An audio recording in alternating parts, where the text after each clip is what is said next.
Bismillahirrahmanirrahim. Assalamualaikum warahmatullahi wabarakatuh. Selamat datang Bapak dan Ibu di akun YouTube saya.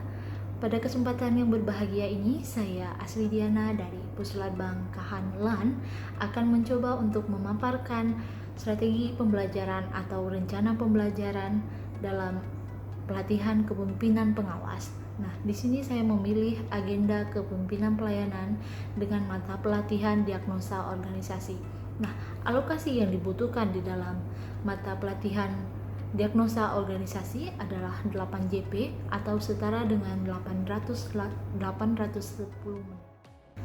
Mata pelatihan ini membekali peserta dengan kompetensi mendiagnosa seluruh isu dalam organisasi, menentukan isu strategis, dan memahami teknik-teknik analisis isu organisasi untuk kemudian mencari solusi terhadap permasalahan yang menghambat kinerja organisasi.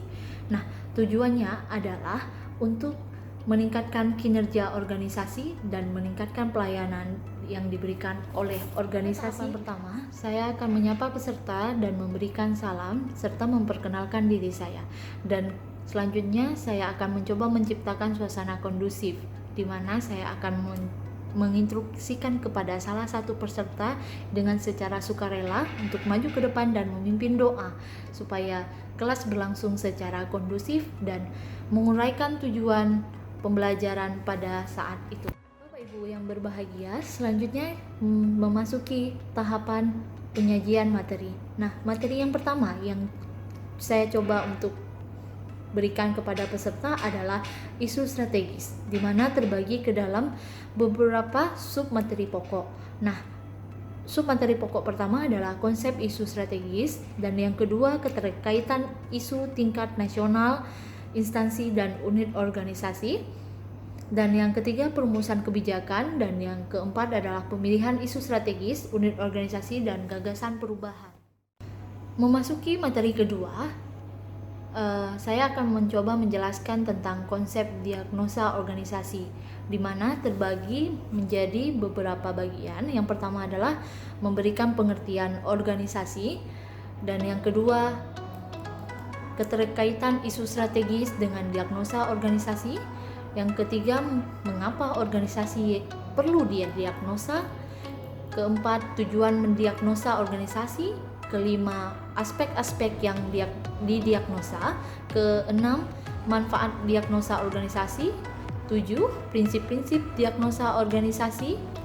8, penguasaan diri. 9, langkah-langkah atau alur pikir.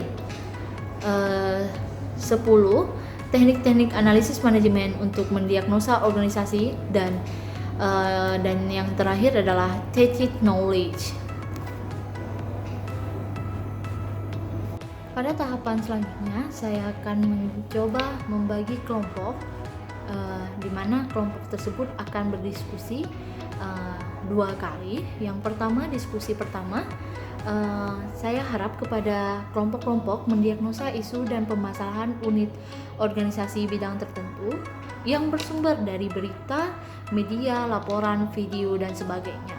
Dimulai dengan menentukan isu strategis, hingga menganalisa permasalahan dengan menggunakan langkah-langkah atau alur-alur yang telah saya berikan pada materi sebelumnya, dan merumuskan solusi yang tepat untuk permasalahan tersebut.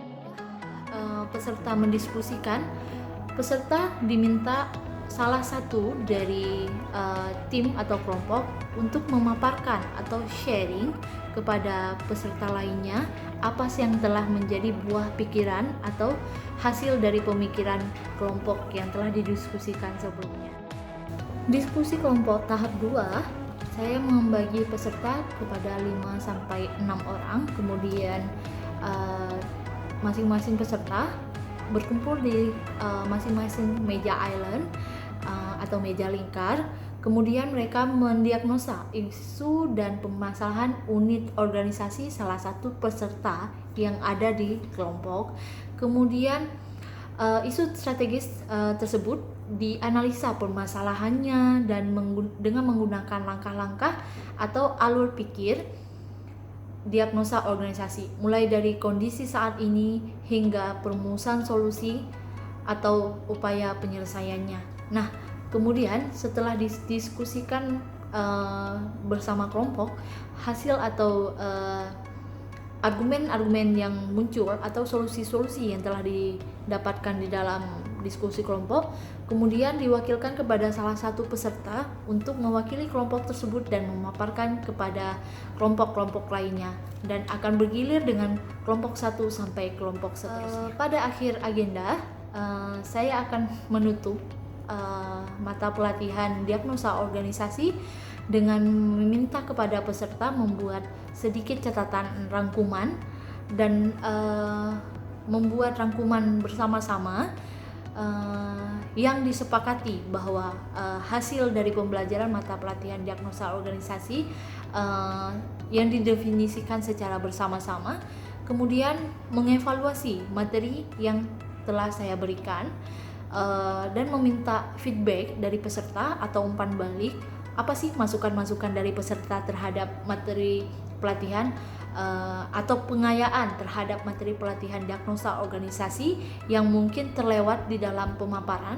Kemudian menutup materi dengan salam dan dua atau satu buah pantun. Mungkin sekian Bapak Ibu Widyaswara terkait strategi pembelajaran saya di dalam materi diagnosa organisasi. Semoga bermanfaat. Billahi fisabilillah, fastabiqul khairat. Wassalamualaikum warahmatullahi wabarakatuh.